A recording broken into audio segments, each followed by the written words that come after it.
जय हिंद दोस्तों, Sandeep tricky math special YouTube channel में आप सभी का स्वागत है।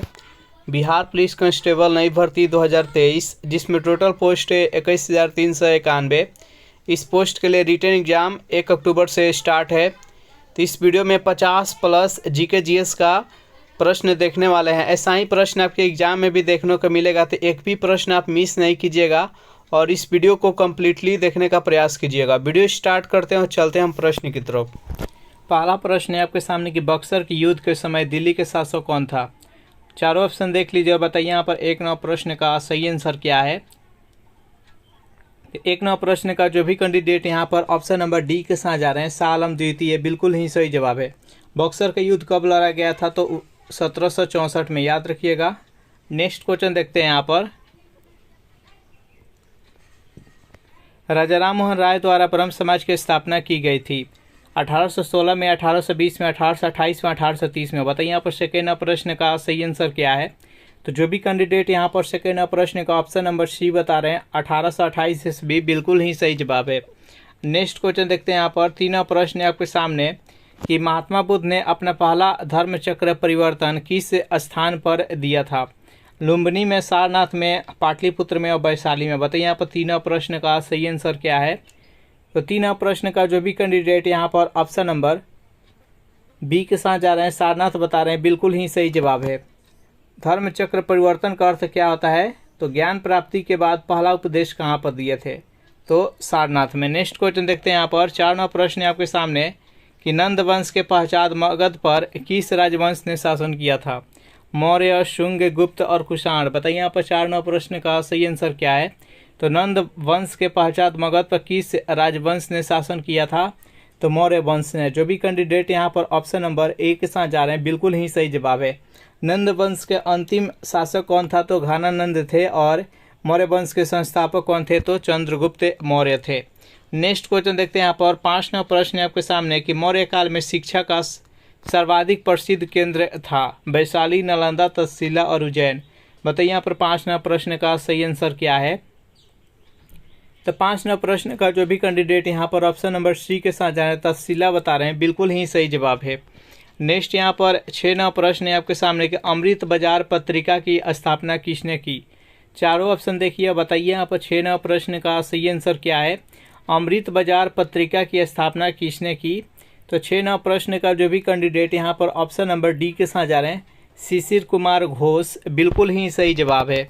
नेक्स्ट यहाँ पर 7वां प्रश्न है आपके सामने कि अंग्रेजी शासनकाल में भारत का कौन सा क्षेत्र अफीम उत्पादन हेतु प्रसिद्ध था। बिहार, दक्षिण भारत, गुजरात और असम। बताइए यहाँ पर 7वां प्रश्न का सही आंसर क्या है। तो 7वां प्रश्न का जो भी कैंडिडेट यहाँ पर ऑप्शन नंबर ए के साथ जा रहे हैं, बिहार बता रहे हैं, बिल्कुल ही सही जवाब है। नेक्स्ट क्वेश्चन देखते हैं यहाँ पर। 8वां प्रश्न है आपके सामने कि भारत में सबसे कम वर्षा वाला स्थल है। लेह, बीकानेर, जैसलमेर और जयपुर। बताइए यहाँ पर 8वां प्रश्न का सही आंसर क्या है। भारत में सबसे कम वर्षा वाला स्थल कौन सा है, तो लेह है। जो भी कैंडिडेट यहाँ पर ऑप्शन नंबर ए के साथ जा रहे हैं, बिल्कुल ही सही जवाब है। जल्दी से कमेंट कीजिए कि भारत में सबसे अधिक वर्षा कहाँ पर होता है। नेक्स्ट क्वेश्चन देखते हैं यहाँ पर। 9वां प्रश्न है आपके सामने कि हिमालय पर्वत श्रेणी की सर्वाधिक ऊंचाई पर स्थित दर्रा कौन सा है। रोहतांग, बोर्जिल, काराकोरम और जोजिला। बताइए यहाँ पर 9वां प्रश्न का सही आंसर क्या है। हिमालय पर्वत श्रेणी की सर्वाधिक ऊंचाई पर स्थित दर्रा कौन सा है। तो जो भी कैंडिडेट यहाँ पर ऑप्शन नंबर सी के साथ जा रहे हैं, काराकोरम बता रहे हैं, बिल्कुल ही सही जवाब है। यहाँ पर रोहतांग दर्रा ये किस राज्य में है, तो हिमाचल प्रदेश में। हिमाचल प्रदेश का 3 दर्रा याद रखिएगा, शिवकिला, रोहतांग और बारालाचा, ये 3 याद रखिएगा। बोर्जिल, काराकोरम और जोजिला, ये तीनों है जो कि जम्मू कश्मीर में स्थित है। नेक्स्ट क्वेश्चन देखते हैं यहाँ पर। 10वां प्रश्न है कि भारत की सबसे बड़ी सुरंग जवाहर सुरंग किस राज्य में अवस्थित है। हिमाचल प्रदेश, राजस्थान, पश्चिम बंगाल और जम्मू और कश्मीर। बताइए यहाँ पर इस प्रश्न का सही आंसर क्या है। तो जवाहर सुरंग किस राज्य या केंद्र शासित प्रदेश में स्थित है, तो जम्मू और कश्मीर में। जो भी कैंडिडेट यहाँ पर ऑप्शन नंबर डी के साथ जा रहे हैं, बिल्कुल ही सही जवाब है। नेक्स्ट यहाँ पर 11वां प्रश्न है आपके सामने। पूर्वी और पश्चिमी घाट कहाँ पर मिलते हैं। महादेव की पहाड़ी, माउंट आबू, महाबलेश्वर और नीलगिरी के पहाड़ी। बताइए यहाँ पर 11वां प्रश्न का सही आंसर क्या है। तो पूर्वी और पश्चिमी घाट कहाँ पर आके मिलते हैं? तो नीलगिरी के पहाड़ी। जो भी कैंडिडेट यहाँ पर ऑप्शन नंबर डी के साथ जा रहे हैं बिल्कुल ही सही जवाब है। सेशन आप लोग को अच्छा लग रहा है तो वीडियो को लाइक कर दीजिए, अपने दोस्तों के पास शेयर कर दीजिए। और जो भी कैंडिडेट अभी तक इस चैनल को सब्सक्राइब नहीं किए होंगे तो फटाफट इस चैनल को सब्सक्राइब कर लीजिए। चलिए नेक्स्ट यहाँ पर 12वां प्रश्न देखते हैं। प्रश्न है आपके सामने कि क्षेत्रफल के अनुसार विश्व में भारत का स्थान कितने स्थान पर आता है? भारत 10वां, दूसरा, 5वां और 7वां। बताइए इस प्रश्न का सही आंसर क्या है? तो क्षेत्रफल की दृष्टि से भारत कितने स्थान पर आता है? तो जो भी कैंडिडेट यहाँ पर ऑप्शन नंबर डी के साथ जा रहे हैं 7वां बता रहे हैं, बिल्कुल ही सही जवाब है। देखिए क्षेत्रफल की दृष्टि से सबसे बड़ा देश कौन सा है? तो 1 नंबर पर आता है रसिया, 2 नंबर पर आता है कनाडा, 3 नंबर पर आता है अमेरिका, 4 नंबर पर आता है चीन, 5 नंबर पर आता है ब्राज़ील, 6 नंबर पर आता है ऑस्ट्रेलिया और 7 नंबर पर आता है इंडिया और 8 नंबर पर अर्जेंटीना। इस प्रकार से याद रखिएगा क्रम। नेक्स्ट यहाँ पर 13वां प्रश्न है आपके सामने कि निम्नलिखित में से कौन सा देश की सबसे लंबी अंतर्राष्ट्रीय सीमा रेखा भारत से जुड़ी है? बांग्लादेश, चीन, भूटान और पाकिस्तान। बताइए यहाँ पर 13वां प्रश्न का सही आंसर क्या है? तो 13वां प्रश्न का जो भी कैंडिडेट यहाँ पर ऑप्शन नंबर ए के साथ जा रहे हैं बांग्लादेश बता रहे हैं, बिल्कुल ही सही जवाब है। सबसे अधिक सीमा किस देश के साथ साझा करता है? तो बांग्लादेश, दूसरे स्थान पर है चीन, तीसरे स्थान पर है पाकिस्तान। नेक्स्ट यहाँ पर 14वां प्रश्न है आपके सामने। निम्नलिखित में से कौन सी रेलगाड़ी देश की सबसे लंबे रेल मार्ग पर चलती है? चारों ऑप्शन देख लीजिए और बताइए यहाँ पर 14वां प्रश्न का सही आंसर क्या है? तो विवेक एक्सप्रेस। जो भी कैंडिडेट यहाँ पर ऑप्शन नंबर बी के साथ जा रहे हैं बिल्कुल ही सही जवाब है। नेक्स्ट यहाँ पर 15वां प्रश्न है आपके सामने कि 14 वर्ष से कम उम्र के बच्चों की जोखिम भरे काम पर न लगाना किस अधिकार के प्रति संरक्षण है? शोषण के विरुद्ध, दैहिक स्वतंत्रता के अधिकार, शिक्षा का अधिकार और रोजगार का अधिकार। बताइए यहाँ पर 15वां प्रश्न का सही आंसर क्या है? तो जो भी कैंडिडेट यहाँ पर ऑप्शन नंबर ए के साथ जा रहे शोषण के विरुद्ध अधिकार, बिल्कुल ही सही जवाब है। मौलिक अधिकारों की संख्या टोटल कितना है? तो मौलिक अधिकारों की संख्या 6 है। और कौन से भाग में इसके बारे में वर्णन किया गया है? तो मौलिक अधिकार के बारे में वर्णन भाग 3 में किया गया है और अनुच्छेद 12 से लेकर अनुच्छेद 35 तक इसके बारे में वर्णन किया गया है। नेक्स्ट यहाँ पर 16वां प्रश्न है आपके सामने कि निम्नलिखित में से कौन सा असंवैधानिक संस्था है? योजना आयोग, निर्वाचन आयोग, वित्त आयोग और संघ लोक सेवा आयोग। बताइए यहाँ पर 16वां प्रश्न का सही आंसर क्या है? तो इनमें से कौन सा असंवैधानिक संस्था है? तो योजना आयोग। जो भी कैंडिडेट यहाँ पर ऑप्शन नंबर ए के साथ जा रहे हैं बिल्कुल ही सही जवाब है। नेक्स्ट यहाँ पर 17वां प्रश्न है आपके सामने कि मूल कर्तव्यों का वर्णन संविधान के किस अनुच्छेद में है? अनुच्छेद 51, अनुच्छेद 57, अनुच्छेद 51 के क, अनुच्छेद 24 के डी। बताइए यहाँ पर 17वां प्रश्न का सही आंसर क्या है? तो देखिए मूल कर्तव्यों को स्वर्ण सिंह समिति के सिफारिश पर 42वें संविधान संशोधन के तहत 1976 को इसको जोड़ा गया था संविधान में और इसको किस में रखा गया है? तो अनुच्छेद 51 के क में रखा गया है। ये मूल कर्तव्य किस देश के संविधान से लिया गया है? ये रशिया के संविधान से लिया गया है। नेक्स्ट क्वेश्चन देखते हैं यहाँ पर 18वां प्रश्न है आपके सामने कि राष्ट्रपति के चुनाव संबंधित विवाद पर निर्णय कौन करता है? सर्वोच्च न्यायालय, संसद, मंत्री परिषद और लोकसभा और राज्यसभा। बताइए यहाँ पर 18वां प्रश्न का सही आंसर क्या है? तो राष्ट्रपति के चुनाव संबंधित जो भी विवाद होता है इसका निर्णय सर्वोच्च न्यायालय करता है। जो भी कैंडिडेट यहाँ पर ऑप्शन नंबर ए के साथ जा रहे हैं बिल्कुल ही सही जवाब है। नेक्स्ट यहाँ पर 19वां प्रश्न है आपके सामने कि किस अनुच्छेद के तहत सर्वोच्च न्यायालय से राष्ट्रपति परामर्श मांग सकता है? 137, 143, 136 और अनुच्छेद 144। बताइए यहाँ पर 19वां प्रश्न का सही आंसर क्या है? 19वां प्रश्न का जो भी कैंडिडेट यहाँ पर ऑप्शन नंबर बी के साथ जा रहे हैं अनुच्छेद 143, बिल्कुल ही सही जवाब है। नेक्स्ट यहाँ पर 20वां प्रश्न है आपके सामने कि राष्ट्रपति का अभिभाषण तैयार किया जाता है। चारों ऑप्शन देख लीजिए और बताइए यहाँ पर 20वां प्रश्न का सही आंसर क्या है? राष्ट्रपति का जो अभिभाषण होता है ये किसके द्वारा तैयार किया जाता है? तो प्रधानमंत्री और उनके मंत्रिमंडल के द्वारा। जो भी कैंडिडेट यहाँ पर ऑप्शन नंबर डी के साथ जा रहे हैं बिल्कुल ही सही जवाब है। अगर इस सेशन का आपको पीडीएफ चाहिए तो इसके लिए टेलीग्राम ग्रुप बना दिया जिसका लिंक इसी वीडियो के नीचे डिस्क्रिप्शन में मिल जाएगा, वहाँ से ज्वाइन करके इसका पीडीएफ डाउनलोड कर सकते हैं।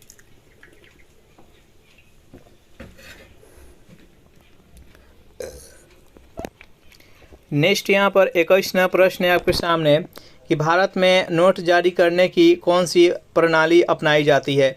चारों ऑप्शन देख लीजिए और बताइए यहाँ पर 21वां प्रश्न का सही आंसर क्या है। तो भारत में नोट जारी करने की न्यूनतम आरक्षण प्रणाली अपनाई जाती है। जो भी कैंडिडेट यहाँ पर ऑप्शन नंबर बी के साथ जा रहे हैं बिल्कुल ही सही जवाब है। नेक्स्ट यहाँ पर 22वां प्रश्न है आपके सामने कि 2 रुपये और उससे अधिक मूल्य वर्ग के करेंसी नोट किसका दायित्व है। भारत सरकार का, भारतीय रिजर्व बैंक का, भारतीय स्टेट बैंक का, उपयुक्त सभी का। बताइए यहाँ पर 22वां प्रश्न का सही आंसर क्या है। तो 2 रुपये और उससे अधिक मूल्य के जो करेंसी होता है उस पर हस्ताक्षर और जारी करना है किसका दायित्व है। तो आरबीआई का है, रिजर्व बैंक ऑफ इंडिया। जो भी कैंडिडेट यहाँ पर ऑप्शन नंबर बी के साथ जा रहे हैं बिल्कुल ही सही जवाब है। और 1 रुपये का जो नोट होता है उस पर हस्ताक्षर किसका होता है। तो वित्त सचिव का होता है। नेक्स्ट यहाँ पर 23वां प्रश्न है आपके सामने कि भारतवर्ष में खातेदारों की अधिकतम संख्या को बचत बैंक सुविधा किसने प्रदान की है। चारों ऑप्शन देख लीजिए और बताइए यहाँ पर 23वां प्रश्न का सही आंसर क्या है। तो डाकघर। जो भी कैंडिडेट यहाँ पर ऑप्शन नंबर डी के साथ जा रहे हैं बिल्कुल ही सही जवाब है। नेक्स्ट यहाँ पर क्वेश्चन है आपके सामने किसी देश का जीवन स्तर किससे जाना जाता है। गरीबी के अनुपात से, प्रति व्यक्ति आय से, राष्ट्रीय आय से और बेरोजगारी की दर से। बताइए यहाँ पर 24वां प्रश्न का सही आंसर क्या है। तो किसी देश का जीवन स्तर किससे जाना जाता है। तो प्रति व्यक्ति आय से। जो भी कैंडिडेट यहाँ पर ऑप्शन नंबर बी के साथ जा रहे हैं बिल्कुल ही सही जवाब है। नेक्स्ट यहाँ पर 25वां प्रश्न है आपके सामने नाबार्ड का प्रमुख क्या होता है। जल्दी से बताइए यहाँ पर 25वां प्रश्न का सही आंसर क्या है। नाबार्ड का प्रमुख कार्य क्या होता है। तो राज्य सहकारी बैंकों की मियादी ऋण देना, राज्य सरकारों को शेयर पूंजी अंशदान करना और पुनर्वित्तीय संस्था के रूप में काम करना। इसका राइट आंसर हो जाएगा ऑप्शन नंबर डी यानी उपयुक्त सभी। नेक्स्ट यहाँ पर 26वां प्रश्न है कि भारत की सर्वाधिक प्राचीन लिपि कौन सी है। सिंधी, प्राकृत, खरोष्टी और ब्राह्मणी। बताइए यहाँ पर इस प्रश्न का सही आंसर क्या है। तो भारत की सबसे प्राचीन लिपि कौन सी है। तो ब्राह्मणी लिपि है। जो भी कैंडिडेट यहाँ पर ऑप्शन नंबर डी के साथ जा रहे हैं बिल्कुल ही सही जवाब है। नेक्स्ट यहाँ पर 27वां प्रश्न है आपके सामने कि किसके प्रतीक चिन्ह में बहुजन हिताय और बहुजन सुखाय अंकित है। चारों ऑप्शन देख लीजिए और बताइए यहाँ पर 27वां प्रश्न का सही आंसर क्या है। तो आकाशवाणी। जो भी कैंडिडेट यहाँ पर ऑप्शन नंबर ए के साथ जा रहे हैं बिल्कुल ही सही जवाब है। नेक्स्ट यहाँ पर 28वां प्रश्न है कि भारत में पुनर्जागरण का जनक किसे कहा जाता है। चारों ऑप्शन देखिए और बताइए यहाँ पर 28वां प्रश्न का सही आंसर क्या है। भारत में पुनर्जागरण का जनक किसे कहा जाता है। तो राजा राम मोहन राय को। जो भी कैंडिडेट यहाँ पर ऑप्शन नंबर सी के साथ जा रहे हैं बिल्कुल ही सही जवाब है। नेक्स्ट यहाँ पर 29वां प्रश्न है आपके सामने कि यदि चंद्रमा पर बम विस्फोट हो तो उसकी आवाज़ पृथ्वी पर कितने समय बाद सुनाई देगा। चारों ऑप्शन देख लीजिए और बताइए यहाँ पर 29वां प्रश्न का सही आंसर क्या है। तो देखिए अब चंद्रमा पर वायुमंडल बहुत ही कम है और ध्वनि को एक जगह से दूसरी जगह तक जाने के लिए वायु की आवश्यकता होती है यानी माध्यम की आवश्यकता होती है। तो इसका right answer option number D यानी उसका आवाज़ पृथ्वी पर नहीं आएगी। इसका राइट आंसर है डी। नेक्स्ट यहाँ पर 30वां प्रश्न है कि किस प्रकार की रेल इंजन की दक्षता सर्वाधिक होती है। चारों ऑप्शन देख लीजिए और बताइए यहाँ पर 30वां प्रश्न का सही आंसर क्या है।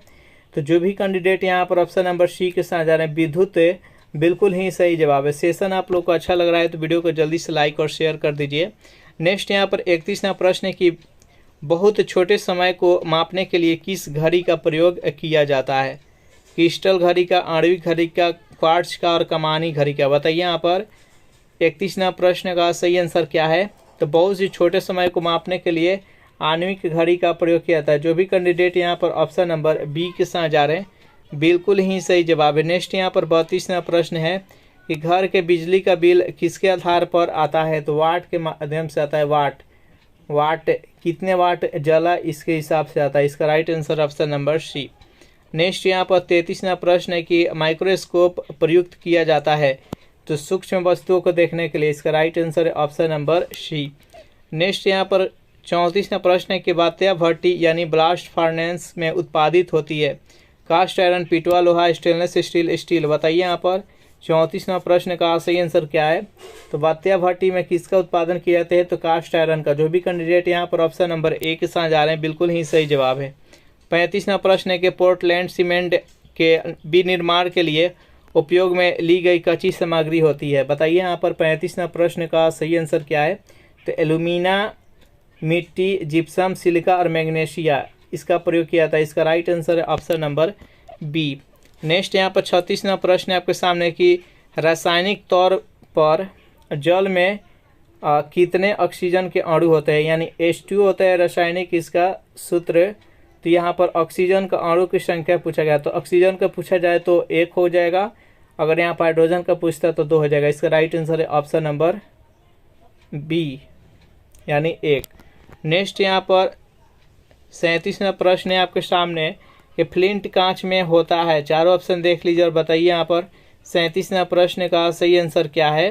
तो फ्लिंट कांच में क्या होता है, तो लेड क्रोमेट होता है। जो भी कैंडिडेट यहाँ पर ऑप्शन नंबर डी के साथ जा रहे हैं बिल्कुल ही सही जवाब है। नेक्स्ट यहाँ पर 38वां प्रश्न है आपके सामने कि पिपरमिंट के तेल से प्राप्त होने वाले यौगिक जो औषधि के रूप में कारगर होता है, थाइमल के लिए, मेथनॉल के लिए, माफन के लिए और पिपरीन के लिए। बताइए यहाँ पर 38वां प्रश्न का सही आंसर क्या है। जो भी कैंडिडेट यहाँ पर ऑप्शन नंबर बी के साथ जा रहे हैं मेंथॉल के लिए बिल्कुल ही सही जवाब है। नेक्स्ट यहाँ पर 39वां प्रश्न है आपके सामने कि कृत्रिम रेशम का निम्नलिखित नाम भी है। चारों ऑप्शन देख लीजिए और बताइए यहाँ पर 39वां प्रश्न का सही आंसर क्या है। कृत्रिम रेशम का निम्नलिखित में से क्या नाम है, तो रेयॉन। जो भी कैंडिडेट यहाँ पर ऑप्शन नंबर ए के साथ जा रहे हैं बिल्कुल ही सही जवाब है। 40वां प्रश्न है कि सफ़ेद विट्रियल के रासायनिक यौगिक का नाम क्या है। चारों ऑप्शन देखिए जल्दी से बताइए यहाँ पर 40वां प्रश्न का सही आंसर क्या है। तो 40वां प्रश्न का जो भी कैंडिडेट ऑप्शन नंबर ए के साथ जा रहे हैं जिंक सल्फेट बिल्कुल ही सही जवाब है। नेक्स्ट यहाँ पर 41वां प्रश्न है आपके सामने हशीश नामक ड्रग्स निम्नलिखित वृक्षों के फूलों से बनाया जाता है। नीम, भांग यानी हेम्प, गुलाब और तुलसी। बताइए यहाँ पर 41वां प्रश्न का सही आंसर क्या है। तो हेम्प। जो भी कैंडिडेट यहाँ पर ऑप्शन नंबर बी के साथ जा रहे हैं बिल्कुल ही सही जवाब है। नेक्स्ट यहाँ पर 42वां प्रश्न है कि सीसी मक्खी निम्नलिखित में से कौन सा रोग फैलाती है। स्लीपिंग सिकनेस, मलेरिया, हैजा और एलिफेंटाइसिस। बताइए यहाँ पर 42वां प्रश्न का सही आंसर क्या है। तो सीसी मक्खी किस प्रकार का रोग फैलाती है, तो स्लीपिंग सिकनेस। जो भी कैंडिडेट यहाँ पर ऑप्शन नंबर ए के साथ जा रहे हैं बिल्कुल ही सही जवाब है। नेक्स्ट यहाँ पर 43वां प्रश्न है कि कालाजार रोग निम्नलिखित में से किसके काटने से फैलता है। चारों ऑप्शन देख लीजिए बताइए यहाँ पर 43वां प्रश्न का सही आंसर क्या है। तो सैंड फ्लाई। जो भी कैंडिडेट यहाँ पर ऑप्शन नंबर ए के साथ जा रहे हैं बिल्कुल ही सही जवाब है। नेक्स्ट यहाँ पर 44वां प्रश्न है कि BCG का अर्थ क्या होता है। जल्दी से बताइए यहाँ पर 44वां प्रश्न का सही आंसर क्या है। BCG इसका अर्थ क्या होता है, तो बेसिलस, क्लेमेटी और ग्यूरेन। इसका राइट आंसर है ऑप्शन नंबर ए। नेक्स्ट यहाँ पर 45वां प्रश्न है कि DNA का डबल मॉडल किसने किया था। बताइए यहाँ पर 45वां प्रश्न का सही आंसर क्या है। तो वाटसन और क्रिक ने। इसका राइट आंसर है ऑप्शन नंबर बी। 46वां प्रश्न है कि आत्महत्या का थैली किसे कहा जाता है। कोशिका की आत्महत्या की थैली किसे कहा जाता है, तो लाइसोसोम को। जो भी कैंडिडेट यहाँ पर ऑप्शन नंबर ए के साथ जा रहे हैं बिल्कुल ही सही जवाब है। उसके बाद से कोशिका का पावर हाउस किसको कहा जाता है, तो माइटोकॉन्ड्रिया को कोशिका का पावर हाउस कहा जाता है। नेक्स्ट क्वेश्चन देखते हैं यहाँ पर 48वां प्रश्न है आपके सामने कि विश्व श्रमिक दिवस यानी विश्व मजदूर दिवस कब मनाया जाता है। तो विश्व मजदूर दिवस 1 मई को मनाया जाता है। इसका राइट आंसर है ऑप्शन नंबर सी। 49वां प्रश्न है कि हॉकी का जादूगर निम्नलिखित में से किससे कहा जाता है। जल्दी से बताइए यहाँ पर 49वां प्रश्न का सही आंसर क्या है। तो मेजर ध्यानचंद्र को। जो भी कैंडिडेट यहाँ पर ऑप्शन नंबर सी के साथ जा रहे हैं बिल्कुल ही सही जवाब है। नेक्स्ट यहाँ पर 50वां प्रश्न है कि डायट किस देश की संसद का नाम है। पाकिस्तान, जापान और यहाँ पर 2 ऑप्शन है जर्मनी और इटली। तो किस देश का ये संसद का नाम है, तो जापान का। जो भी कैंडिडेट ऑप्शन नंबर बी के साथ जा रहे हैं बिल्कुल ही सही जवाब है। इस प्रकार से ये सेशन यहीं पर समाप्त हो रहा है। ये सेशन आप लोगों को कैसा लगा जरूर कमेंट करके बताइएगा। सेशन आप लोगों को अच्छा लगा हो तो वीडियो को लाइक कर दीजिए, अपने दोस्तों के पास शेयर कर दीजिए। जो भी कैंडिडेट अभी तक इस चैनल को सब्सक्राइब नहीं किए होंगे तो चैनल को फटाफट सब्सक्राइब कर दीजिए। अगर इस सेशन का आपको PDF चाहिए तो उसके लिए टेलीग्राम ग्रुप बना दिए, जिसका लिंक इसी वीडियो के नीचे डिस्क्रिप्शन में मिल जाएगा। वहाँ से ज्वाइन करके इसका PDF डाउनलोड कर सकते हैं। Thanks for watching this video. मिलते हैं नेक्स्ट वीडियो में।